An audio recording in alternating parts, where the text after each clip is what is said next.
औज़ुबिल्लाहिमिनश्शैतानिर्रजीम बिस्मिल्लाहिर्रहमानिर्रहीम। आज के इस लेक्चर में हम पढ़ेंगे क्लोराइड्स ऑफ पीरियड 3 एलिमेंट्स के बारे में। क्लोराइड्स ऑफ पीरियड 3 एलिमेंट जो है एक बाइनरी कंपाउंड है। It is a binary compound. Binary compound हम किसे कहते हैं? Compound that are made up of two different elements are called binary compound. ऐसे कंपाउंड जो टू डिफरेंट एलिमेंट से मिलकर बना हो, ऐसे कंपाउंड को हम कहते हैं binary compound. So chloride of period 3 element एक बाइनरी कंपाउंड है जो क्लोरीन और पीरियड 3 के एलिमेंट के कॉम्बिनेशन से बना है। जब क्लोरीन और पीरियड 3 के एलिमेंट आपस में मिलकर एक बाइनरी कंपाउंड को बनाता है तो उस बाइनरी कंपाउंड को हम क्या कहते हैं? क्लोराइड ऑफ पीरियड 3 एलिमेंट्स कहते हैं। मिसाल के तौर पर हमारे पास सोडियम क्लोराइड है, मैग्नीशियम क्लोराइड है, एल्यूमिनियम क्लोराइड है, सिलिकॉन क्लोराइड है, phosphorus trichloride, phosphorus pentachloride, sulphur dichloride. तो ये सारे हमारे पास क्या है? ये सारे जो है हमारे क्लोराइड्स ऑफ पीरियड 3 हैं। ठीक है, यहाँ पर अगर आप देख से sodium, magnesium, aluminium, silicon, sulphur, phosphorus, ये सारे एलिमेंट ऑफ पीरियड 3 है। और इन एलिमेंट ऑफ पीरियड 3 के साथ कौन अटैच है? क्लोरीन अटैच है।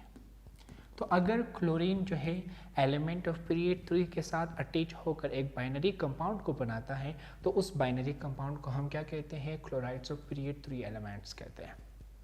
तो देखते हैं क्लोराइड्स ऑफ पीरियड 3 एलिमेंट्स के नेचर और इनके स्ट्रक्चर को। हमारे पास जो सोडियम क्लोराइड और मैग्नीशियम क्लोराइड है, ये दोनों जॉइंट आयोनिक स्ट्रक्चर रखते हैं। ठीक है, सोडियम क्लोराइड और मैग्नीशियम क्लोराइड ये दोनों जो है जॉइंट आयोनिक स्ट्रक्चर रखते हैं। जॉइंट आयोनिक स्ट्रक्चर से मुराद ये कि ये जो है दो मुख्तलिफ आयन से मिलकर बना है, एक पॉजिटिव आयन, एक नेगेटिव आयन। और इन आयंस के बीच जो है स्ट्रॉन्ग फोर्स ऑफ अट्रैक्शन पाया जाता है जिसका नाम है आयोनिक बॉन्ड।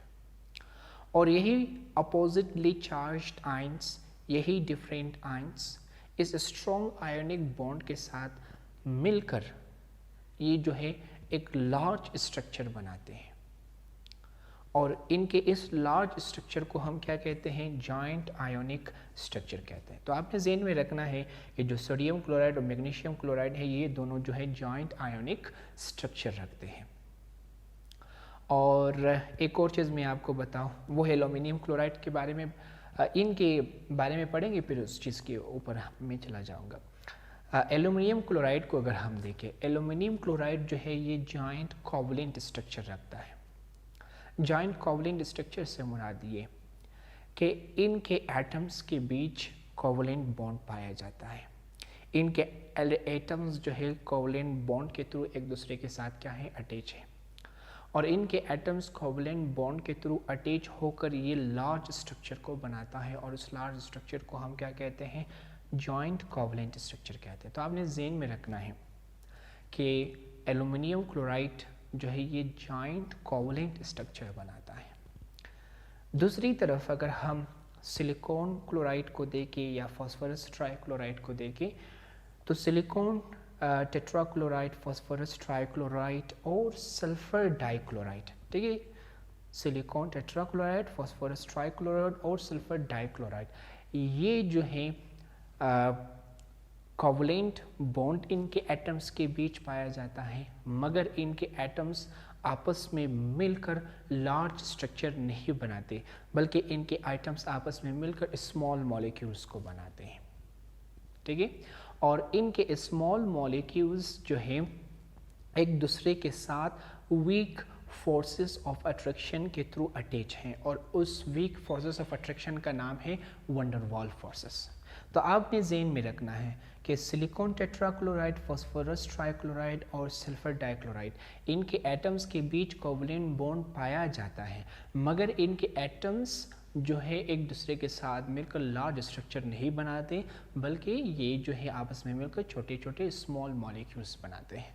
और वो मॉलिक्यूल्स जो है एक दूसरे के साथ एसोसिएट होते हैं through van der Waals forces, through weak intermolecular forces. और इसलिए इनके जो स्ट्रक्चर है उनको हम कहते हैं मॉलिक्यूलर स्ट्रक्चर या सिंपल मॉलिक्यूलर स्ट्रक्चर कहते हैं। दूसरी तरफ अगर हम फास्फोरस पेंटाक्लोराइड को देखें, फास्फोरस पेंटाक्लोराइड जब तक सॉलिड स्टेट में है ये जॉइंट आयोनिक स्ट्रक्चर रखता है। जॉइंट आयोनिक स्ट्रक्चर मैंने उस वक्त आपको बताया था कि इनके आयंस के बीच जो है आयोनिक बॉन्ड पाया जाता है और इनके आयंस आपस में मिलकर ये लार्ज स्ट्रक्चर बनाते हैं। तो इनके लार्ज स्ट्रक्चर को हम क्या कहते हैं, जॉइंट आयोनिक स्ट्रक्चर कहते हैं। तो जब तक फास्फोरस पेंटाक्लोराइड सॉलिड स्टेट में है ये जॉइंट आयोनिक स्ट्रक्चर रखता है, लेकिन अगर ये गैसियस स्टेट में चला जाए तो ये जो है स्मॉल मॉलिक्यूल्स बनाते हैं, ये सिंपल स्ट्रक्चर फॉर्म करते हैं। उस वक्त पर ये जॉइंट आयोनिक स्ट्रक्चर अपना क्या करते हैं, लूज कर देते हैं। तो ये था स्ट्रक्चर के बारे में। एक और चीज़ मैं आपको बताऊं जो उस वक्त मैंने आपको बताना था, वो क्या है कि इन एलिमेंट ऑफ पीरियड 3 का ऑक्सीडेशन नंबर ऑफ क्लोरीन के बराबर है। इन पीरियड 3 के एलिमेंट के साथ जितने क्लोरीन अटैच है इनका एटॉमिक नंबर भी उतना ही है।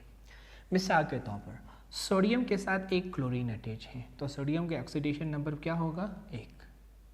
मैग्नीशियम के साथ 2 क्लोरीन अटैच है तो इसकी ऑक्सीडेशन नंबर क्या होगी, 2। एल्यूमिनियम के साथ 3 क्लोरीन अटैच है तो इसकी ऑक्सीडेशन नंबर क्या होगी, 3 होगी। सिलिकॉन के साथ जो है 4 क्लोरीन अटैच है तो इसकी ऑक्सीडेशन नंबर क्या होगी, 4 होगी। तो जितने क्लोरीन इनके साथ अटैच है इनका ऑक्सीडेशन नंबर भी उतना ही होगा। ये चीज़ आपने ज़हन में रखना है। कुछ और चीज़ें जो इनके कलर्स वगैरह के बारे में है, सोडियम क्लोराइड, मैग्नीशियम क्लोराइड ये जो है सॉलिड स्टेट में पाया जाता है।